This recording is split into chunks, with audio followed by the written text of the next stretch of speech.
مدن كتيره جدا في العالم بتبقى مشهوره بحاجه معينه، بصناعه معينه مثلا. يعني مثلا لو رحت طوكيو، صناعه التكنولوجي بقى والموبايلات والجو ده. تروح مثلا بلد زي الاقصر واسوان، مشهوره بالسياحه، اي حد في العالم عارفها بكده. تروح مثلا في ايطاليا مدينه صغيره اسمها مودينا، معروفه بالمعرض الكبير قوي بتاع عربيات فيراري. فدايما في بلاد كده بتبقى مشهوره بحاجه معينه. سنه 1747 شخص انجليزي اسمه سامويل بيل راح عمل اول مصنع لتصنيع الساعات في مدينه كوفنتري في انجلترا. سنه 1790 راح جاب واحد اسمه ريتشارد روترهام. الراجل ده جابه عشان يكبر المصنع، لحد ما ريتشارد روترهام انفصل وراح عمل مصنع لوحده. سنه 1899 عمل مصنع بقى واحد من اكبر مصانع الساعات في العالم. سنه 1899 المصنع بقى اكبر مصنع في انجلترا، فيه 700 عامل، وده يعني ساعتها كان رقم كبير قوي. المصنع بينتج 100 ساعه في اليوم، ده طبعا قبل الموضوع الميكنه الصناعيه والكلام ده ارقام كبيره جدا. ريتشارد روترهام ده سمعته كانت وصلت في انجلترا لدرجه ان هو في مدينه كوفنتري في تمثال كبير جدا. التمثال ده اسمه ليدي جوديفا، ده هو حاجه من العلامات بتاعه المدينه، ست كده راكبه فوق حصان في ساعه في الميدان ده. الساعه دي اتعملت في المصنع بتاع الراجل ده، وبعدها بكذا سنه هدى العيله المالكه هديه من المصنع بتاعه. ومن ساعه الوقت ده فضلت كوفنتري سيتي مشهوره دايما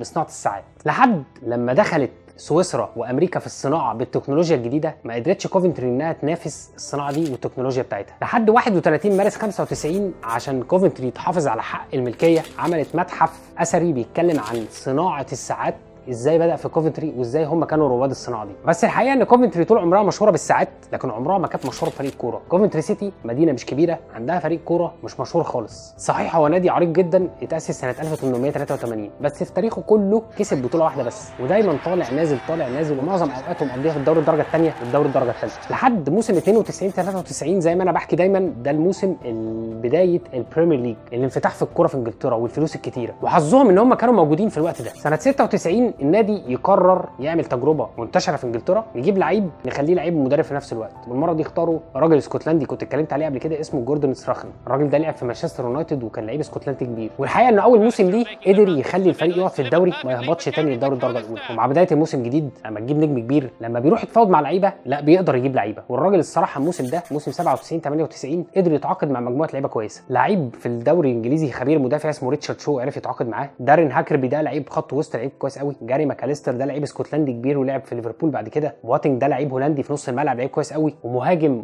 خبير في الدوري الانجليزي اسمه داين دابلن. والحقيقه ان بدايه الموسم تعتبر بدايه مش وحشه خالص. الراجل لعب 14 ماتش، كسب 3 خسر 3 وتعادل 8، ودي نتائج لنادي بينافس دايما على الهبوط، نتائج مش وحشه خالص. لحد 8 نوفمبر 1997 ماتش هيتلعب في استاد نادي كوفنتري سيتي، استاد اسمه هايفيلد رود، استاد صغير بيشيل 22000 وشويه. يوم من ايام الدوري الانجليزي اللي بتتلعب الظهر، بس يوم ما كانش زي اي يوم. الماتش بدا حماسي وسريع جدا، وفي الدقيقه الرابعه اوت لكوفنتري سيتي من ناحيه اليمين، لعيب الباك رايت يعمل اوفر عالي قوي، اوفر بالونه، يطلع حارس مرمى نيوكاسل، حارس قصير كده اسمه شاي جيفن، معروف جدا اللي كان بيتابع الدوري الانجليزي. والحقيقه ان الراجل ده كان اول تعاقد للمدرب الجديد لنيوكاسل، حارس مرمى دولي ايرلندي، طلع من فوق مسك الكره ونزل على الارض. الراجل مسك الكره وهنا هيفكر ازاي يبدا الهجمه، بص حواليه ورمى الكره على الارض عشان الحكم ما يحسبش عليه الثواني السلبيه ويحسب عليه فاول عكسي. الراجل رمى الكره على الارض، وفي اللحظه دي الدنيا وقفت خالص. انا قلت في الاول ان كوفنتري مدينه مشهوره بصناعه الساعات، بس صناعه الساعات وقفت في كوفنتري ما بقتش شغاله. والحقيقه ان الوقت ده في الملعب تحس ان الساعه وقفت، الزمن ما بيتحركش، فجاه الملعب كله سكت. في حاجه غريبه هتحصل دلوقتي، تحس ان الملعب حصل له فريز، تجمد كده، الساعات كلها هنجت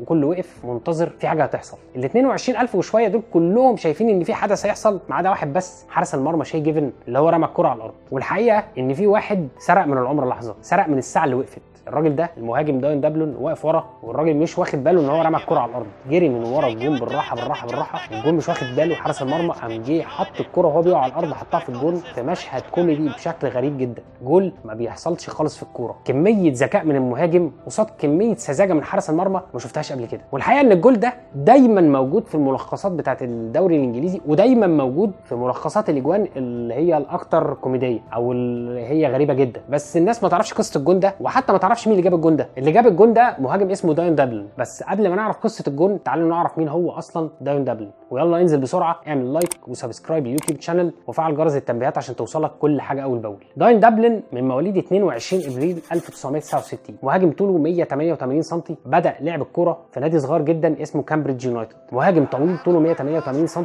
موسم 88 89 ده نادي بيلعب في الدوري الدرجه الرابعه. وصلوا ان هم هيلعبوا التصفيات المؤهله لدوري الدرجه الثالثه. الماتش هيتلعب على استاد ويمبلي. الانديه دي عمرها ما راحت استاد ويمبلي دي اصلا، زي مثلا كده انت نادي مركز شباب في مصر بتقول له هتروح تلعب في استاد القاهره، ده حدث يعني ماتش التصفيات للصعود لدوري الدرجه الثالثه هو اللي يجيب الجول ويصعد فريقه عشان يبقى اول لاعب في تاريخ نادي كامبريدج يونايتد يجيب جول في استاد ويمبلي. الموسم اللي بعده ياخد هداف الدوري ويخلي الفريق يصعد من الدوري الدرجه الثالثه للدوري الدرجه الثانيه. وخد عندك بقى في السنه دي كامبريدج يونايتد يلاعب ارسنال في الاف اي كاب وهو نادي درجه ثالثه داين دبلن يجيب جول في ارسنال. وصلنا الموسم 91 92 والفريق بقى هينافس من الدوري الدرجه الثانيه عشان يطلع الدوري الدرجه الاولى. وصلوا للتصفيات الاخيره بس الفريق خسر وما صعدوش، لكن داين دبلن كان خلاص اسمه سمع. مع موسم 92 93 ثلاث فرق من الانجليش بريمير ليج اللي هيتلعب لاول موسم عايزين يتعاقدوا معاه، تشيلسي، ايفرتون، مانشستر يونايتد. وخلي بالك ده بيلعب في الدوري الدرجه الثانيه. اليكس فيرجسون مدرب مانشستر بيحاول يتعاقد مع الان شيرر، يفشل، يروح يجيب داين دبلن في صفقه طبعا الناس انتقدتها، انت راح تجيب لاعب بيلعب في الدوري الدرجه الثانيه يلعب في مانشستر يونايتد. الحقيقه ان الراجل بدا كويس وجاب جول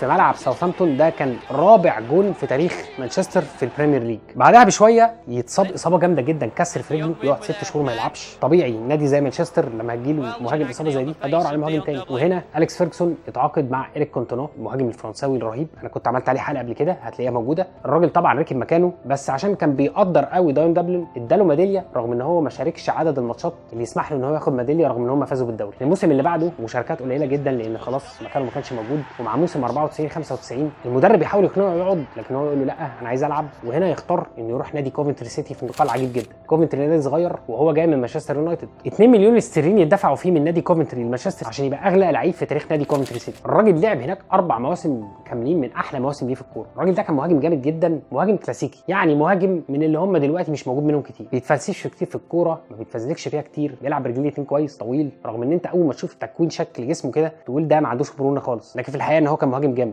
ومهاجم مرن، بيلعب رجليه الاثنين، بيلعب من لمسه واحده كويس جدا، والكوره اللي على الطاير ما بياخدش وقت ان هو يحولها للجول. من ميزه من مميزاته انه كان بيلعب بدماغه براسه بفكر، لما الاوفر يبقى قوي يعرف يوجهه بشكل بالراحه يستغل قوته انه يوجهها كويس، ولو الاوفر ضعيف يعرف يوجه دماغه بقوه جدا انه يخلي الاوفر الضعيف ده يخش الشبكه بشكل حلو. 4 سنين في كوفنتري سيتي جاب فيهم 61 جون، وموسم 97 98 كان وصل لقمه النضج والتالق، 18 جون في الدوري الانجليزي عشان يبقى هداف الدوري مع مايكل اوين وهو بيلعب في فرقه اصلا ما بتوصلش الجول كتير، يعني عدد الفرص اللي بيوصل بيها اقل بكتير من لعيب زي مايكل اوين مع ليفربول. والحقيقه ان الناس كانت بتطالب ان هو يروح المنتخب لكن المدرب ما خدوش في كاس العالم 98، وده طبعا عشان هو ما بيلعبش في نادي من انديه القمه. مع موسم 98 99 ينتقل بقى لنادي احسن شويه استون فيلا، والحقيقه برضو ان الراجل ما اخدش وقت، اول 4 ماتشات ليه مع استون فيلا جاب 7 اجوال وده رقم كبير، ويدخل التاريخ انه يبقى واحد من ضمن اللعيبه انه لما ينتقل لنادي جديد يجيب اجوال في 4 ماتشات متتاليه. اصابه جديده مع استون فيلا تقريبا يحصل له كسر في رقبته لدرجه ان مدربه كان بيقول انه كان فاضل له مليهات بسيطه ويحصل له شلل ويقعد على كرسي، بس يرجع منها بعد فتره قصيره ويساعد نادي استون فيلا بعدها ان هو يوصل نهائي الليج كاب.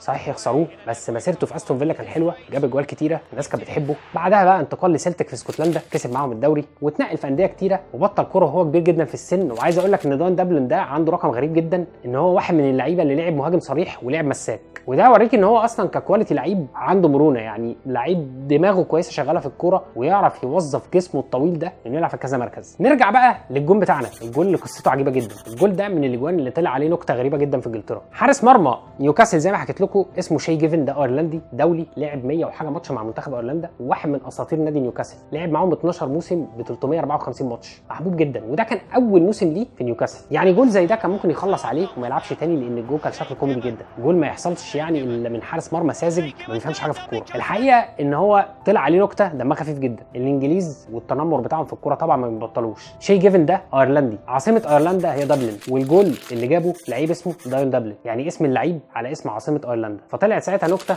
بتقول كده the only Irishman who doesn't know where Dublin is، يعني الايرلندي الوحيد اللي ما يعرفش دبلن فين. طبعا هم قصدهم هنا ان هم يجيبوها بمعنيين يعني عكس بعض، الايرلندي الوحيد اللي ما يعرفش دبلن فين، مفيش ايرلندي ما يعرفش دبلن العاصمه فين، بس هم عايزين يقولوا هنا ان شاي جيفن هو الايرلندي الوحيد اللي ما يعرفش داين دبلن كان مستخبي فين، لان هو كان مستخبي وراه وسرق من الماتش ثانيه وقام جه من وراه وحط الكوره جول. وطبعا لقطه زي دي كانت ممكن تخلص عليه تماما. الغريب ده برده في الجون الحكم من كتر ما الكوره كانت غريبه وعجيبه ما كانش عارف يحسبها ولا لا، وراح قاعد يتشاور مع الحكم الرايه ويساله الكوره ايه، حاجه طبعا عمرها ما حصلت قبل كده، وفي الاخر طبعا حسبوها جول لان الكوره ما فيهاش اي حاجه، لا هي هتتحسب اوفسايد ولا هي فاول. الحقيقه ان داين دبلن ده كان من المهاجمين الكويسين، الهداف اللي بيجيب جوان حلوه، مش لعيب حريف مش لعيب فلته، بس هداف شغلته يجيب جوان. وطبعا كان موجود في فتره الدوري الانجليزي ساعتها ما كانش بنفس قوته دلوقتي، وما بيلعبش في انديه جماهيريه كبيره، فطبعا ما خدش حظ كبير من الشهره. كان هداف كويس، وعايز اقول لك رقم دلوقتي هتتخض لما تسمعه. الراجل ده جايب اجوان في البريمير ليج اكتر من دروجبا الايفواري. تخيل الراجل ده جايب كميه الاجوان دي. طبعا هو طبيعي ان هو قدر يعمل كده لان هو لعب مواسم اكتر من دروجبا في الدوري، بس يعتبر رقم قوي جدا لمهاجم ما بيلعبش في نادي كبير انه يوصل للرقم ده. الحقيقه انه التاريخ ما افتكروش خالص في جول من الاجوان الحلوه كتير اللي جابها. الراجل ده جاب اجوان كتير قوي، بس التاريخ افتكره في يوم قدر يسرق فيه شاي جيفن ويضحك عليه. قدر يسرق من الساعه اللي واقفه ثانيه واحده ويخطف الكوره في البلد اللي مشهوره بصناعه الساعات. يا رب تكون الحلقه عجبتكم. اشوفكم الفيديو اللي جاي. Yes, it is. Dion Dublin books Aston Villa's return ticket.